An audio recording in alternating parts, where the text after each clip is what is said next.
So welcome guys, সবাই কেমন আছো? আজকে আমার কাছে আছে কিছু গরমা গরম খবর। তো চলো আমরা স্টার্ট করি।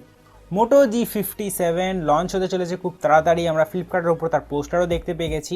এই ফোনটার মধ্যে তোমরা বাজেট রেঞ্জের মধ্যে কিছু কিছু এমন জিনিস পাবে যেটা কিন্তু এই বাজেটে অন্য কোনো ব্র্যান্ড দিতে পারবে না। এই ফোনটাতে প্রসেসর হিসেবে থাকছে স্ন্যাপড্রাগনের তরফ থেকে 6S Gen 4, যেটা কিন্তু বাজেটে খুব ভালো প্রসেসর, এবং তার সাথে ক্যামেরা কম্বিনেশনটাও কিন্তু খুব সুন্দর। 50 মেগাপিক্সেলের সনি লিটিয়া 600 সেন্সার, এবং তার সাথে রয়েছে 8 মেগাপিক্সেলের আল্ট্রা ওয়াইড অ্যাঙ্গেল ক্যামেরা। ভাই, এই কম্বিনেশনটা বাজেটের মধ্যে খুব কমই দেখা যায়, কিন্তু এর ফ্রন্ট ক্যামেরাটা অ্যাভারেজ মাত্র 8 মেগাপিক্সেলের ফ্রন্ট ক্যামেরা তোমরা এটাতে পাবে।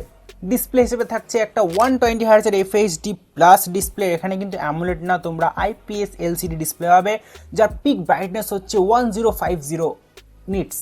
তাছাড়াও এর প্রোটেকশনের কথা যদি বলি, তোমরা ফ্রন্টে পাবে গরিলা গ্লাস 7i এর প্রোটেকশন এবং মিলিটারি গ্রেডের প্রোটেকশন, তার সাথে IP64 এর রেটিং। তাছাড়াও এই ফোনটাতে ডুয়েল স্টুডিও স্পিকার থাকবে, যাতে কিন্তু Dolby Atmos and hi res অডিওর সাপোর্টও থাকবে। তাছাড়া মোটর যে ফিচারগুলো আছে, যেমন স্মার্ট কানেক্ট, তারপর শেক করলে ফ্ল্যাশ লাইট জ্বলা, ক্যামেরা অন হয়ে যাবে, এসব অনেক রকম ফিচার্স আছে, সেই সবগুলোই এই ফোনটাতে পাবে। তাছাড়াও ভাই 7000 mAh একটা বিশাল বিশাল বড় ব্যাটারি।